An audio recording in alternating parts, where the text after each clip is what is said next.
Today, we're going to do a few things. I'm going to walk through with you sort of the core principles involved in effective service documentation. My assumption is this is not new for most of you.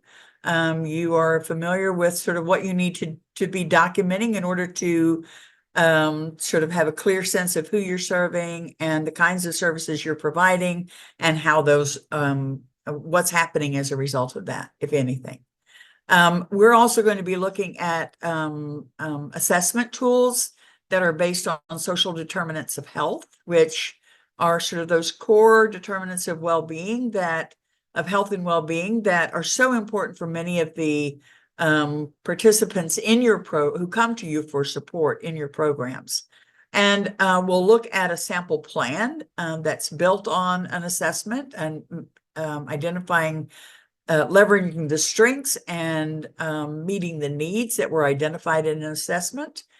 And then Brooke will be walking you through the family tracking tool that you will be able to use to sort of track who you're serving and provide the data that's needed for your quarterly and annual report. The tool will calculate all of that for you once you enter that data. And she will walk you through that tool. So let's get started with today's, the focus of today's webinar. First thing is, why do we need effective documentation? Why is it important? Well, first and foremost, it allows for consistency in the delivery of services. It helps us to know sort of from one visit to the next what we've done, how we've done it, not only from one visit to the next with one person, but across participants in our programs. Are we doing things, the things that we're supposed to be doing in our work with program participants? And are we doing that consistently, both from one visit to the next and for each participant? It also supports communication and collaboration. Whenever we document our services and we do that well, this enables us to have better communication across direct service professionals. In many cases, more than one direct service professional may need to reference your service notes, right? To see what's happened. They may be adding to it based on something that they provided, based on a referral that you gave to them.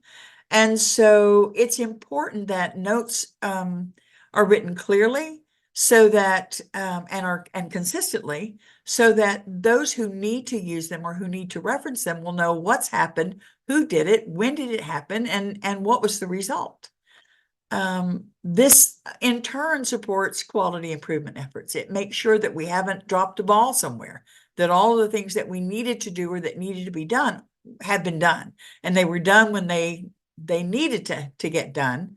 And we're able to track sort of what the progress is on that as a result. It also enables us to identify areas where maybe, we need to strengthen the work that we're doing. We're also able to use our notes, our documentation to show to our funders the good work that we are doing, the outcomes that our families are achieving. Because effective documentation doesn't just document outputs. Outputs are how many people I saw, right? The demographics for those people, how many services we gave, and the kinds of services we provided. All of those are outputs. And that doesn't, it tells me how many, but it tells me nothing about so what. So you did all that. Great, wonderful. What happened? So are they better? And if they are, how are they better? Okay, they're better because they have these things, but how did having those things improve the quality of their life? How did having those things improve the quality of the life of their fetus or the life of an infant child that they may have? And then finally, effective documentation minimizes risk, and it ensures that you're complying, right, with the with your responsibilities under your funder, under state law, and under federal law. Accurate documentation protects your organization because it provides a clear record of the services that you provided and the fact that you provided them in keeping with whatever rules and regulations are guiding the work that you do.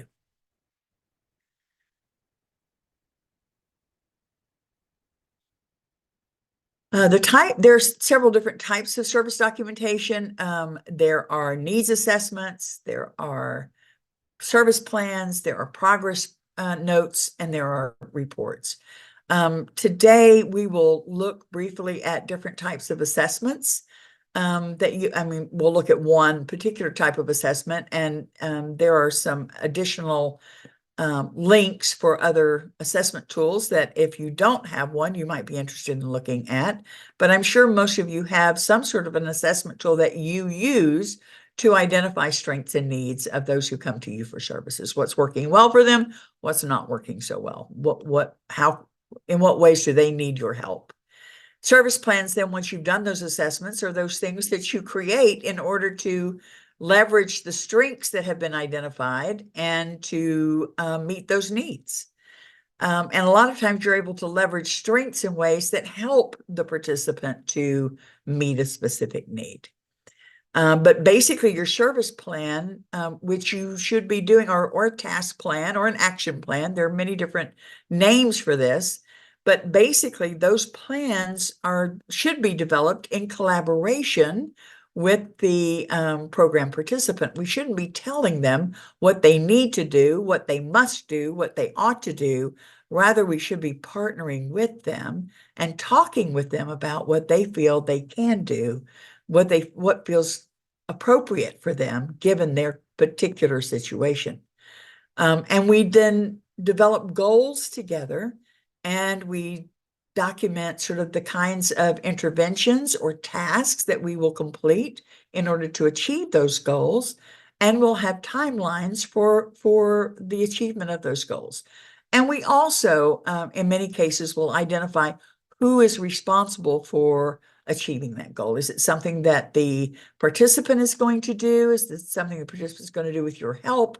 Is it something that you or someone in your organization will be doing? And then, of course, there are progress notes, which are the record of your interactions with clients. And these are really important in terms of detailing progress and any adjustments that might be needed to your service plan.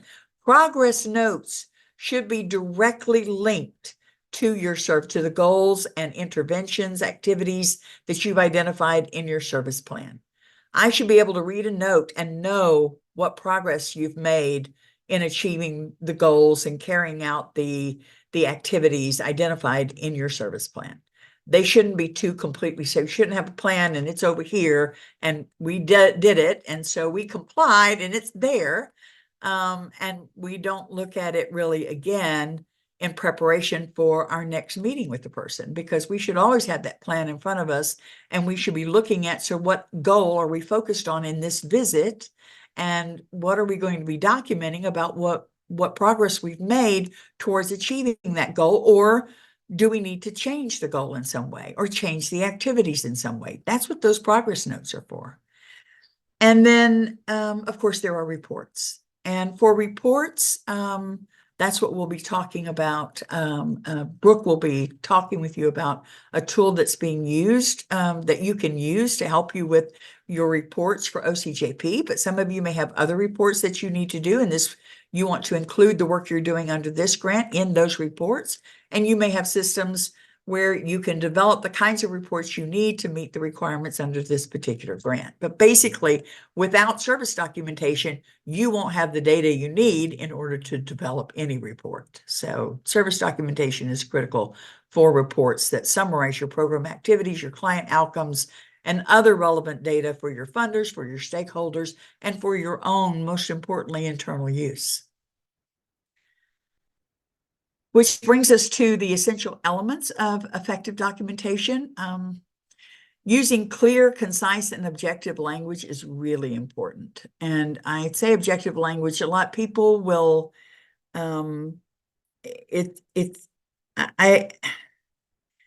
I have been reviewing case files for a long, long time. And it never ceases to amaze me the kinds of things that people will write in service notes, in their progress notes, the judgments they pass, having no clinical background. This person is, clearly has bipolar, and I'm like, so you have a degree and they told you they have this? You have a degree that allows you to make that assessment, right? Yeah, we should be reporting what we see, right? What we hear. We shouldn't be coming to conclusions about it unless that is our job. I'm a therapist, and that's part of what I'm documenting is what I've learned based on the tests and conversations that I've had with this client.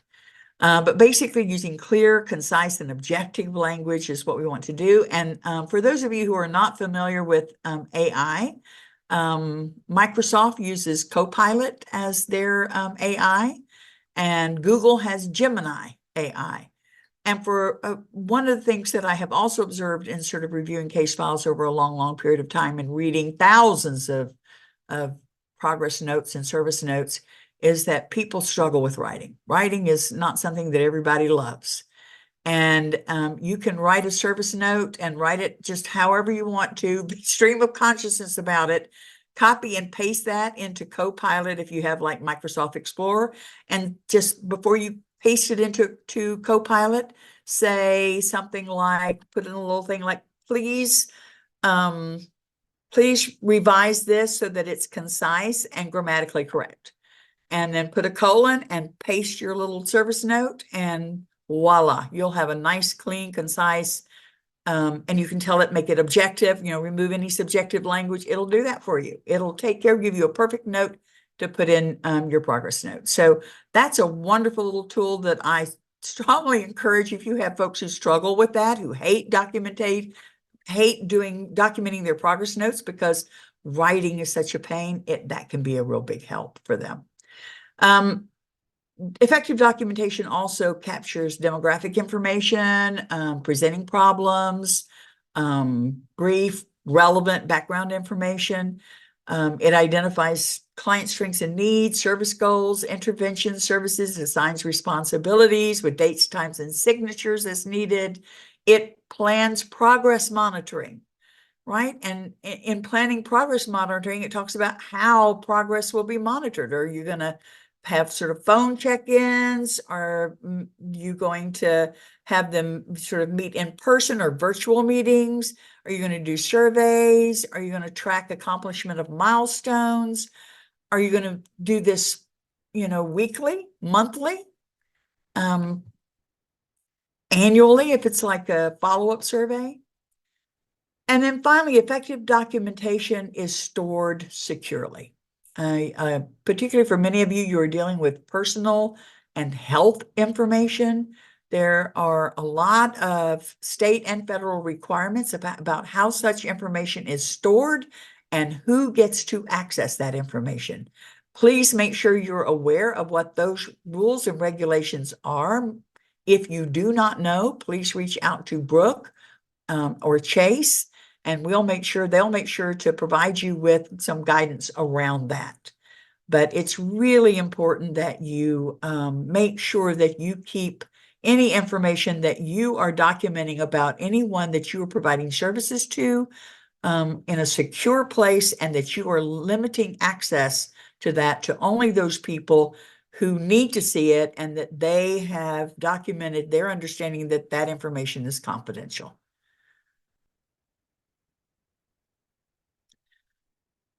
Just a few tips for effective documentation. You want to have standard templates and forms for use in documenting.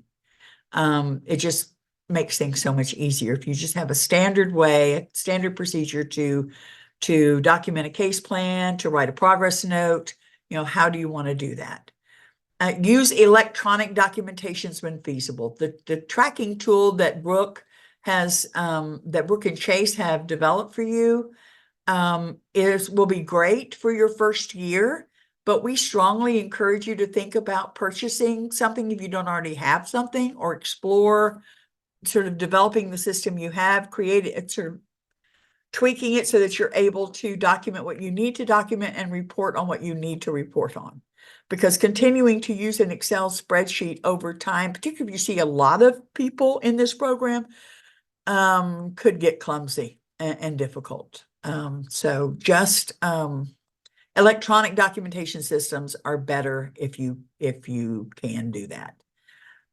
You also want to make sure that people have dedicated time for documentation.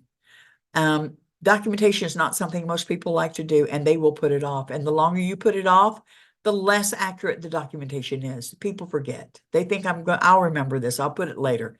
They forget. It should be done as soon as possible after a visit occurs with a participant in your program. Certainly no later than 48 hours after that. But giving people some dedicated time during the week for documentation purposes can help to facilitate timelier and more accurate documentation. And again, encourage clear and concise writing. I strongly encourage you to introduce people to AI. If that's something that we can help introduce you to, we're happy to do that too. We can have a quick chat session that is focused on, welcome to AI, and let us show you how it can rock somebody's world who struggles with writing clearly and concisely. And if you are doing a lot of work, not only for this program, but for other programs, it's always helpful to provide training to the people who are going to be providing services and documenting those services, to provide some training to them on best practices in your organization for how you want documentation to happen. They need to know sort of what it is that you expect and how you want them to do that. Don't assume that people know. Basically, everyone, effective service documentation is an investment in quality care. Effective service documentation strengthens communication, both within the organization and across, sort of with your referral partners. It encourages collaboration and it strengthens program effectiveness. And whenever you prioritize clear and consistent documentation that is linked to a service plan and the achievement of goals, what you are doing is better serving families and allowing them to achieve their goals so that your program achieves its goals. I wanted to talk to you a little bit about, in terms of documentation, we talked about two key things, and that's assessing and planning. And for assessing, for the kinds of participants that many of you will be seeing, there are, again, many different assessment tools you can use, many different types of things that you can assess. But one that's generally good for many of the participants, some of you will be seeing, are social determinants of health screening. Because what we know, particularly for pregnant mothers, good health outcomes for them and their unborn children are what's happening to them in their world, those social determinants of health, who they're connected to, right? What kinds of concrete supports do they have? How stable is their housing situation? Do they have any income coming in, right? So these social determinants of health play a large role in the health of the mom and the health of her fetus. There are several tools here that can be used to screen. They're free and available. And as you can see, some of them are available in multiple languages. So if you serve people who, for example, are Spanish speaking, there are tools available in Spanish. The Prepare screening tool is one example of that. And you'll notice that the AAFP toolkit also includes action plan templates in addition to their screening tool. One of the ones that is in researching what all is available, this one kept coming up over and over again. It seems to be highly recommended by several reputable sources. So that's one I'm just going to sort of show you very quickly right now, I think. Oh, I don't mean to cancel that. I mean to skip verification. There we go.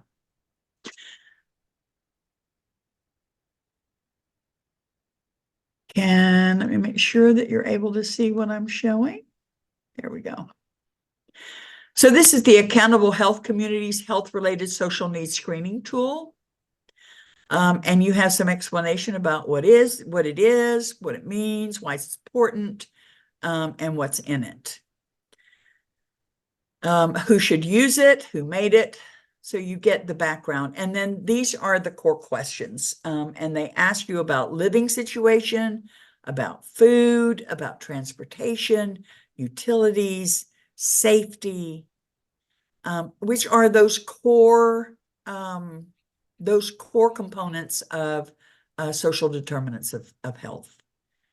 And then this tool also has supplemental questions that you can ask if you would like to around financial strain, employment, family, and community support. There are also questions on education, physical activity, substance use, mental health, disabilities. So it is a pretty comprehensive tool. You can use the shorter form. You can add sections of questions if you like, and it is free for you to use. Another tool that I wanted to show you before I turn you over to Brooke, and then we open the floor up for any questions you may have, and that is just a sample plan that Brooke will send you. This is just all this stuff is made up, just made stuff up. But this is an example of a service plan where you have sort of the family overview that includes demographic information, the presenting problems, background information. And then there was a social determinants of health assessment that revealed these strengths and these needs. There are service goals, and you'll notice the service goals are around housing, income and financial assistance, mental health, prenatal care, pediatric care, child care, social support. And these goals are linked to what were identified as needs and build on what were identified as, will be building on what have been identified as strengths. And then the intervention services are linked then to the goals. And you'll notice that goal one, the first goal set is for two goals. It accomplishes goal 1 and goal 7, which is housing and social support. And the reason for this is that the action step is providing a warm transfer to a local domestic violence safe home or with a family through Christchurch's Open Arms program, and sort of connecting them to a domestic violence safe home.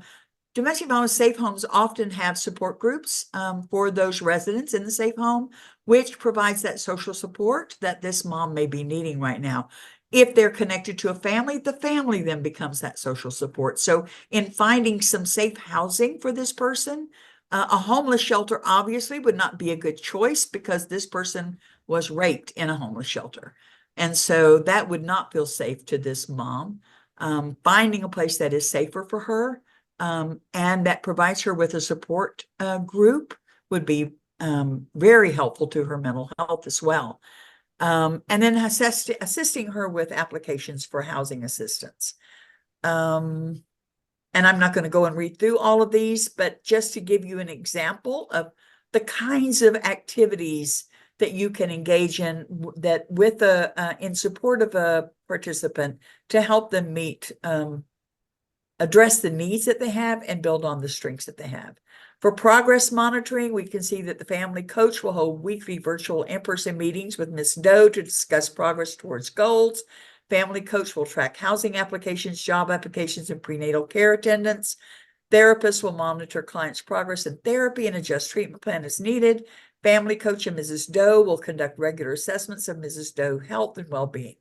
And then they both sign the plan, and then there are some additional notes, things to remember and think about as the plan moves forward.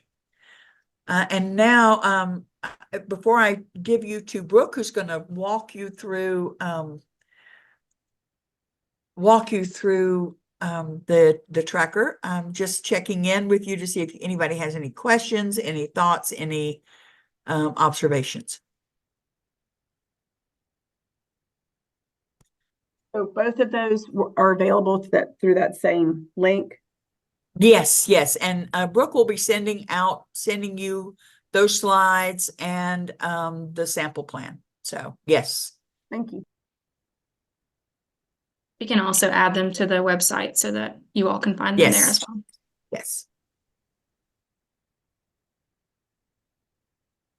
Okay, Brooke, looks like you're on.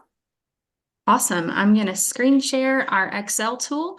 And if I start going too fast, please let me know, because I've been looking at this tool for many, many weeks. And so in my head, it just goes very quickly. So feel free to unmute yourself if you have a question and shout it out, or put it in the chat. You won't hurt my feelings if you tell me I'm going too fast. And also, everyone, once you get it, if you decide to use it and you have questions, once you start to use it, feel free to reach out to Brooke or Chase. They'll be happy to provide support. Absolutely. And if we need to, we can offer, small group chat sessions or follow-ups as well. And I even plan to maybe do some smaller micro learning screen share videos where I kind of walk through some things and you all can go back and watch those as well. So we plan to have really strong support for the tool as we move forward. So everyone can see my screen? Okay, awesome. The first tab that you're going to see is just a user guide that we created. That's just going to tell you what's on each tab, and it's going to give you examples and step-by-step instructions of what the flow is and what you need to do first, second, third, and kind of how to navigate and move throughout the tool. And so rather than reading all of this to you, I'm just going to go through with a case example and show you how you would fill it out. So whenever you start out, you're going to want to start on this second tab called the client ID key. And so I've already added one person here just as an example. The client ID, again, this is not something that the FAU sets or that we set. This is something that you assign to your client. And so for sake of ease, I just did 0001 for your first client, and called her Jane Doe, and then put her date of birth in. If I scroll over, we also have some. And I'm sorry, I just want to say, if you have a system already that generates unique client IDs, feel free to use those here, so that the person that you have in your, for example, health management system, if they have a unique client ID in that system, they will have that same ID here, and you'll be able to tie the two together when you need to. Yeah, thank you for mentioning that, Daryl. That's a good point. Yeah, so we'll go ahead and maybe I'll add another one in. We'll say 0002 and we'll call her Jane Deere, right? And we'll say her birthday is 6/20/1998. Okay, for right now, we're going to leave the screen section alone. That's for annual reporting that I'll swing back around to, but we also have instructions if you forget, what the client ID number needs to be, or how to generate one.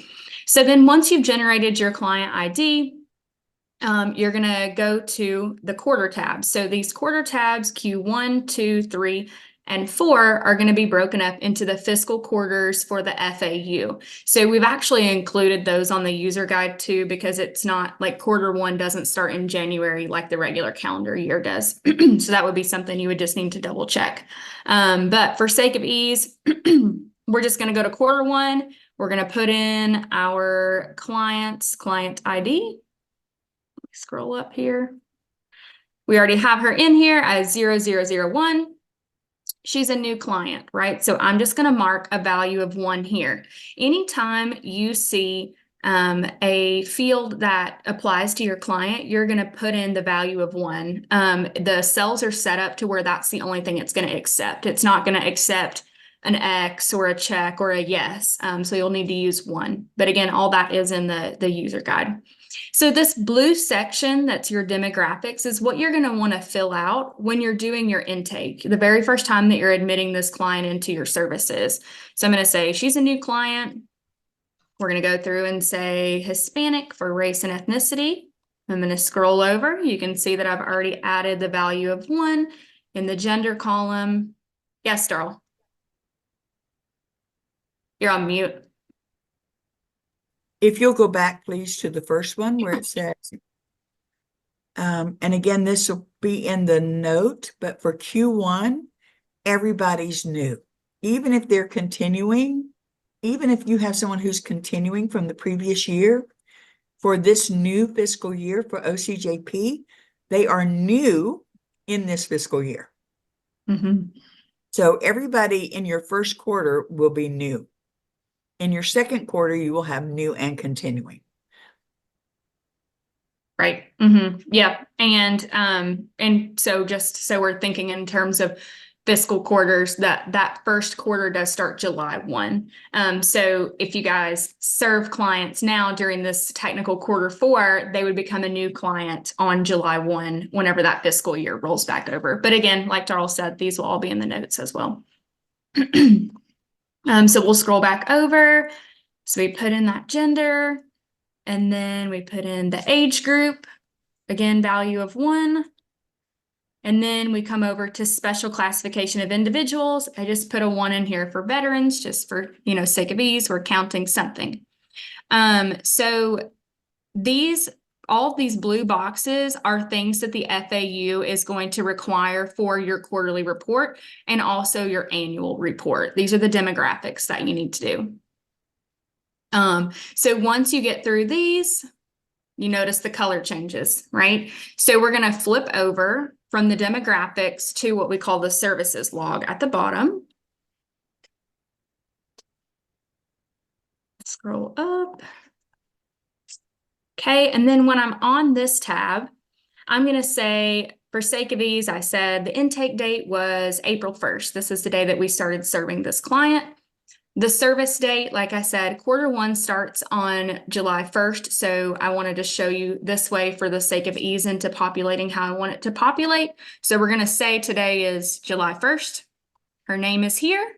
Her client ID is here. Date of birth is here. The blue should match, obviously, with the blue on the demographics that are in your cue sheets. So then you see this color change and we go into the green sections. And so if you'll notice here, we have 2 separate things that we're looking at. So there's 3 columns with an A, and those are all falling under the broad category of information and referral. But then you have A1, A2, and A3, and those are the specific services that the client may have received. So for information and referral, was it to an OBGYN or pediatric MD? Was it for a mental health and substance use services? Or was it some other referral? So I went ahead and put a value of 1 in A3. Let's just say she got a referral to another community agency that you may partner with. Then you're going to see the next broad service category of B. Again, I won't read you all of these, but it's personal advocacy and accompaniment and all of the different things that you may be tracking there. Again, all of these things that are in green that represent the columns are things that the FAU wants you to track quarterly and annually based on your services. And I'm not sure that, every single category will be something that your agency offers, but you may offer all of them. It just would depend on what your specific scope is. So I went ahead and also put in a 1 here under child or dependent care assistance. So let's say we gave her child care assistance, and then we'll keep scrolling over. And then I also put in here a value of 1 for E, assistance with baby equipment, furniture, and etc. So then after you go through all of these different columns of what you offered, there's a little section for your notes. And again, like Daryl said, you may want to have this in a different place, maybe in a Word document or in your electronic health record or wherever you keep your other notes. But if you just wanted to write a small note to jog your memory on something for the next time or whatever, you'd be able to put it there. So now that I've gotten all the way to the end, excuse me, of this services log, I'm going to flip back to my quarter 1 sheet and show you all how this information populates over here. So I'm going to scroll down past the demographics.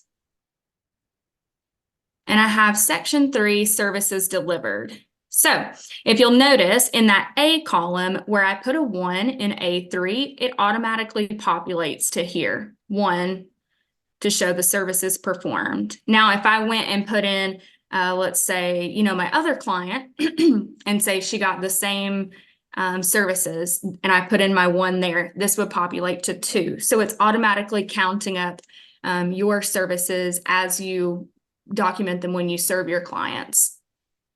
If I scroll all the way over here, we see the one where we put in child or dependent care assistance that was provided by the agency. And then we scroll all the way down to E, and we see E1 assistance with baby equipment, furniture, and etc. Okay, so that's how you're going to get your information from your services log and what you're doing when the client is actually being served to also count with your quarterly report numbers. And I'll go ahead and pause right there for a second to see if anybody has any questions, because I know that was probably a lot. I have a question. I want to make sure we're understanding this correctly. So Yes.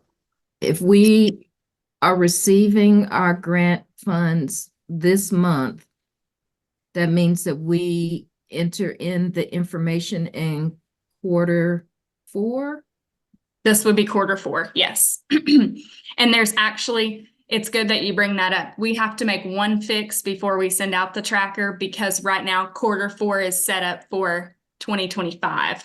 So we will fix that and make sure that you can put things in for Q4. That's a great question, Jana. Thank you for bringing that up. Okay. And another question, say for example, okay, if we provide a service on one day and then 2 weeks later we provide the same, it would go in the same column? Yes, you would do another row, right? So let me start screen sharing again. That's another great question. So let's say you want to serve her in the same way, right? So we're going to still have the same intake date of 4/1. We're going to have a service date of, let's say, 7/15 this time, 2 weeks later, right? Mm-hmm. Okay, we'll say Jane Doe. She still has the same client ID, same date of birth. Okay, and then we're going to say she receives another referral to a different community agency this time, right? So Yes. again, all we're going to do is go put in that 1. We help her again with that childcare assistance. And then we also give some more emergency supplies. Okay. Right? And so then we flip back to our Q1 and we're going to see that populate as now we've offered that service twice. Okay. Thank you. Right? Yeah, absolutely. Hey, Brooke, it's Tara Chadwell. I have a question. Can multiple people have access to being able to input that information? It's not just tied to one person. That's another great question. Daryl and I had talked about this too. And Daryl, what do you think about using this within SharePoint to where multiple people could have access? Or do you think it's easier for people to have their own and somehow combine? What do you think? I think you should try it. It can, I mean, you can try and see how it works. It is going to be, because it's an Excel spreadsheet. I mean, ours is in this was developed in SharePoint. You can do things in it. I mean, obviously having it in one place, which is protected and that only certain people have access to, will be helpful, because just in terms of making sure that all of the people who are working with the client have access to it, right? That's the benefit of a data management system that you don't have with an Excel spreadsheet, unless you do share it in something like SharePoint. So if you have SharePoint, I would recommend, or something like that, I would recommend definitely putting it there. Yeah. Okay. And then one other question I have is kind of along the same lines of why I asked that is a lot of the information that, for example, HRSN questions for social determinants of health, we have that built into our EHR. So a lot of that, just making sure on the documentation pieces too, on the spreadsheet, that the teams, if they're needing to double document to some extent, because no. So if we are capturing all of this information that is within the spreadsheet you're showing right now within the EHR, we don't have to input it twice. No, the spreadsheet is only for those who don't, if you already have a system where you are documenting information and you can create a report. So under the section for annual reporting, that is what your quarterly report, your annual report, that's what it's going to look like. That's exactly the information they're going to be asking. If you can create a report like that in your system that pulls that data directly from your system, by all means use that. And then you just Okay. simply input that information into the form stack report that the link that OCJP will send you for a form stack report. You'll just transfer the information for your report into that one. Okay, that's wonderful. Thank you. I started having a slight panic. I was like, Yeah, no, oh, you do not need, this tool is only for those people who do not have a system that can do that. Thank you for the If you already have clarification. a system that will do it, I strongly recommend you use the system. Okay, If you wonderful. do not, then yes, this tool is for you. Thank you. Kaylee? Kaylee? Yes, I was wondering, so because we're documenting multiple like service dates and stuff on that one person, would we use this like, we wouldn't put multiple clients on that one spreadsheet. They would each have their own tracker, right? You could do it that way and then combine the data from the different trackers into one. But you could also, as I said, if you have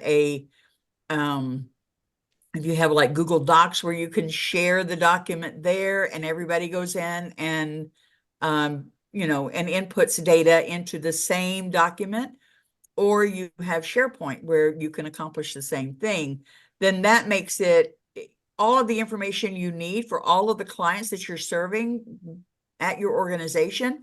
All of that data is collected in one spreadsheet.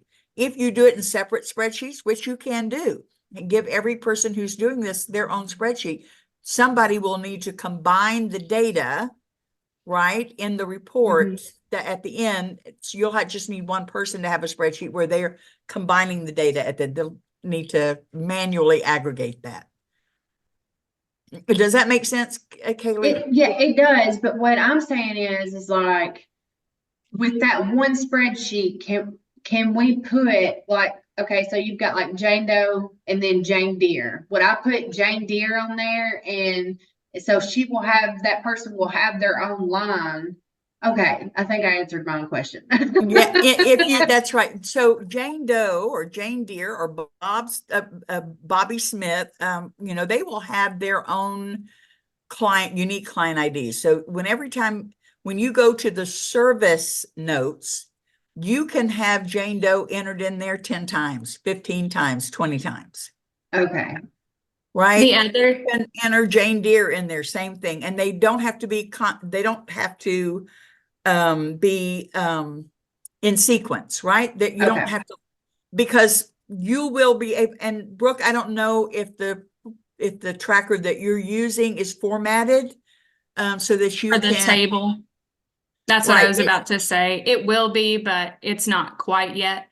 But yeah, that's a great question, Kaylee, especially because, if you're a case manager or someone serving these clients, you might want to see what happened with the client last time, what services did we offer them? So you'll be able to sort it by client ID because it's formatted as a table, and then you'll be able to see all the things that you've put in for that specific client.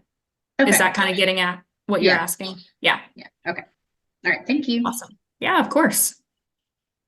Okay, I'll go back and start screen sharing again. And like I said, if anybody needs me to slow me down.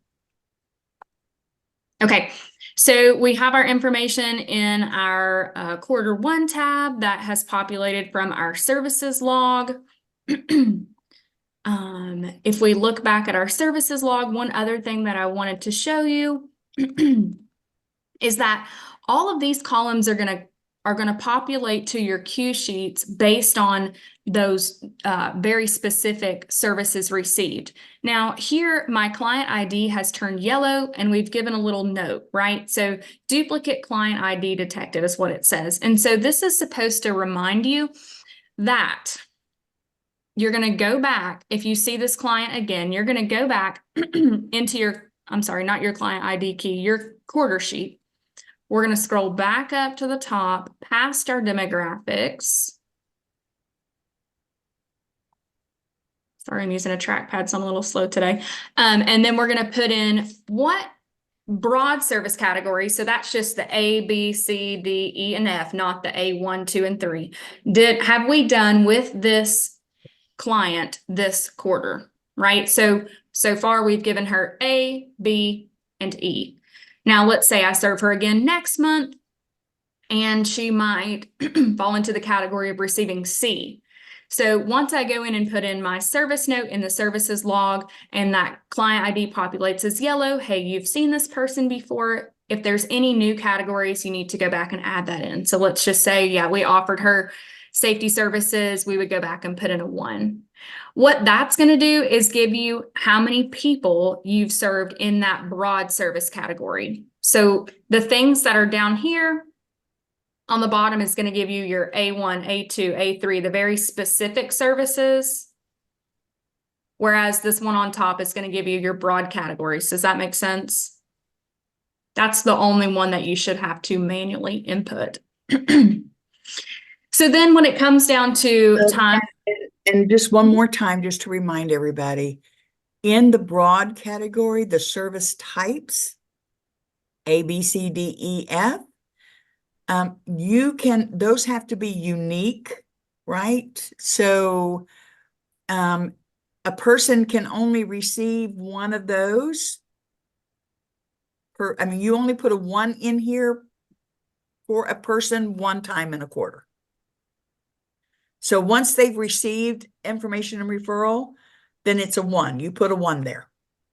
1 doesn't mean that they got it one time. The 1 is like an X. It just means, okay, this service type has been provided for this person this quarter. For the different types of services that you can provide under, for example, type A, there's A1, A2, A3. You might provide multiples of those. And so those numbers can be duplicative. This number, however, has to be unique. The total that we get for for service type has to be unique individuals, and they cannot be duplicated. So that's why it's really important whenever you provide a service to someone, if you've provided over the course of the quarter, you end up providing Jane Doe, client ID 0001, all 5 of these service types. You need to make sure you have all 5 of these service types for Jane Doe documented so that we know that Jane Doe for information and referral service type, she's counted in that.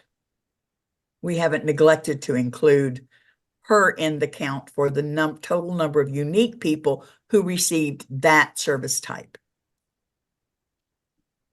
Everyone, let me just say sort of the counting unique individuals versus having duplicate numbers for the kinds of services in the service type for which you provided, that can get confusing. It will eventually get sorted out. I wouldn't think too terribly much about it right now, unless you are planning to develop a report yourself. If you are, then you probably want to sort of schedule some time to meet with me and Brooke and Chase so that we can talk with you about it and make sure that that gets clarified.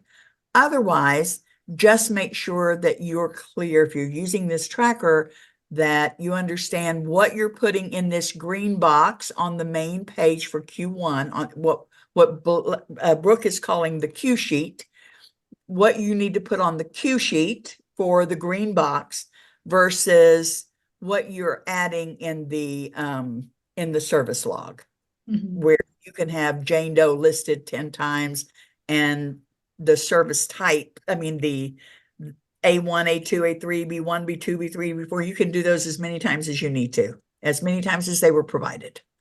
Those numbers can be duplicated. Okay, I'm done, Brooke. Yeah, you're good. You're good. Thank you, Daryl. Yeah, and that's a good point too, of like, as long as you're capturing, first and foremost, their demographics when you intake them, and then you're calculating your services by adding what you're giving to them each time you see. We can help you get these individual people based on what you've given on your service log at the end of the quarter. So don't worry yourself to death about making sure your individual counts are correct. Yes, Kiki. So I just want to clarify for my own brain. Mhm. So once we go to the new quarter, again, it should be reset basically.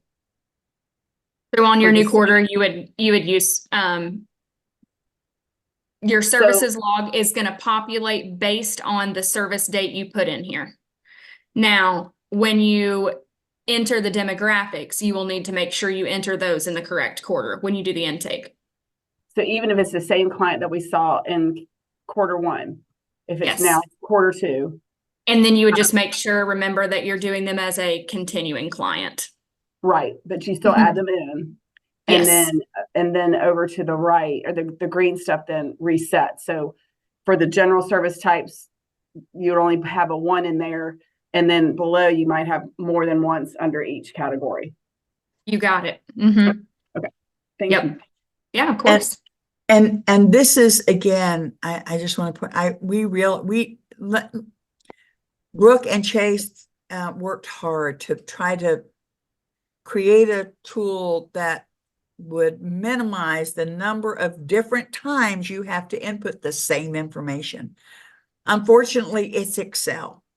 And the kind of data that OCJP needs us to report is a little, can be a little, in terms of how you design a report, can be a little complicated.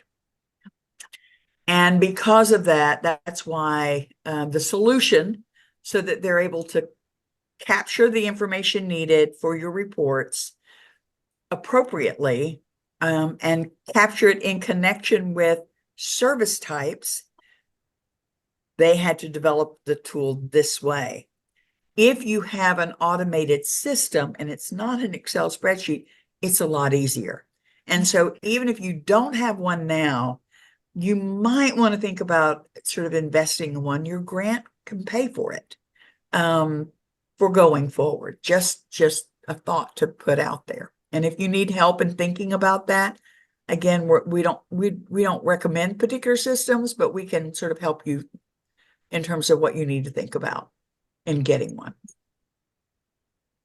And so I only have a couple of tabs left to show you. I know we're getting close on time. So this annual reporting will also help make some of that make sense, right?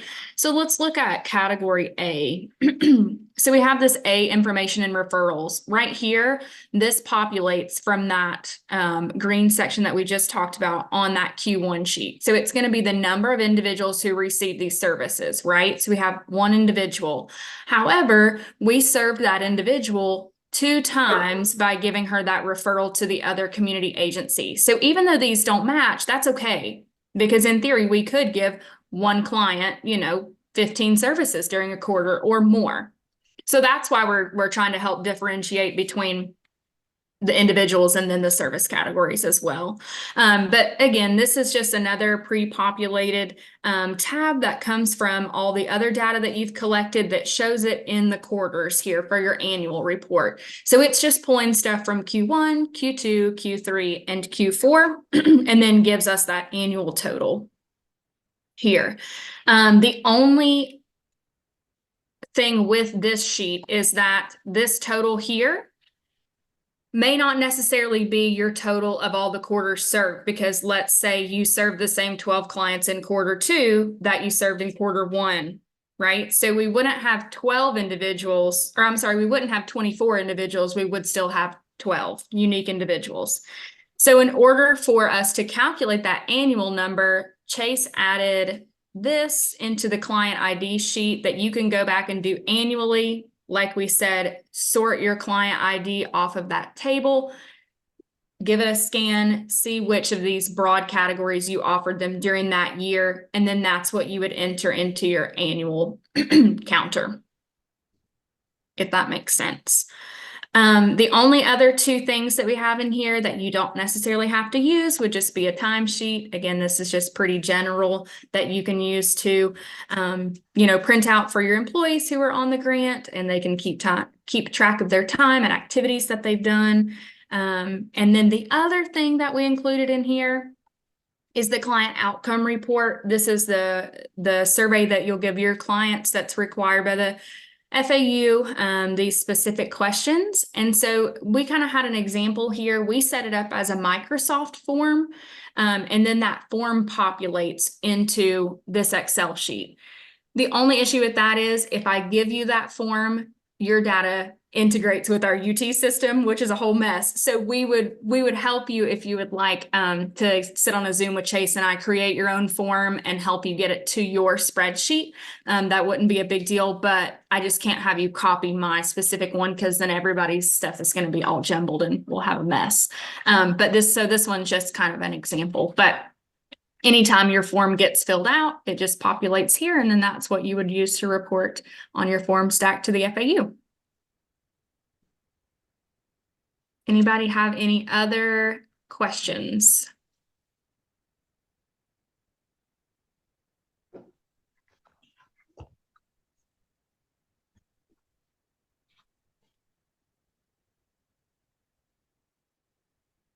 Anyone feeling overwhelmed? I know that was a lot of information, and documentation is one of those things that's everybody kind of groans about sometimes, but I had a really great teacher in my life who told me documentation is one of those ways that you get to shine, right? So you get to show everybody what you did and really take responsibility and accountability for what you've been able to do with your client or the person that you've served. So sometimes if we just reframe it in a more positive manner, it can help take that burden off a little bit. So that's my encouragement to you and maybe the people that you're training and helping to get going on documentation.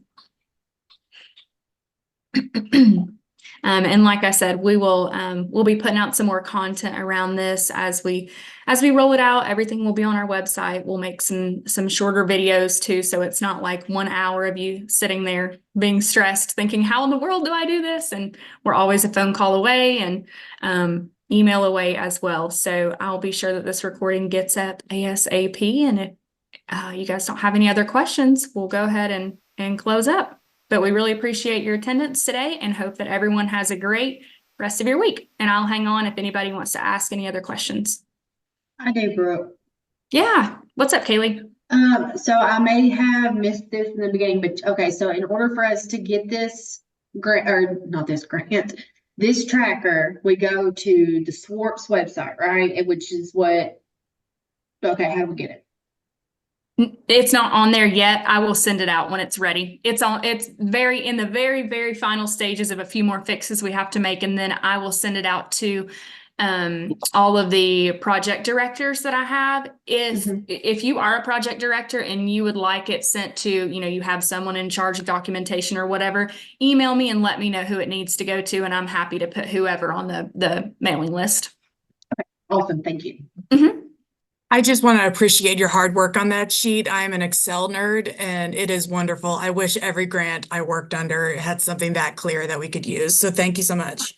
Thank you, Stephanie. That means a lot. We have racked our brains for weeks and Daryl has helped so much and we've done a lot of Googling. Yeah, it's awesome. Thank you so much. Yeah, thank you. Bye.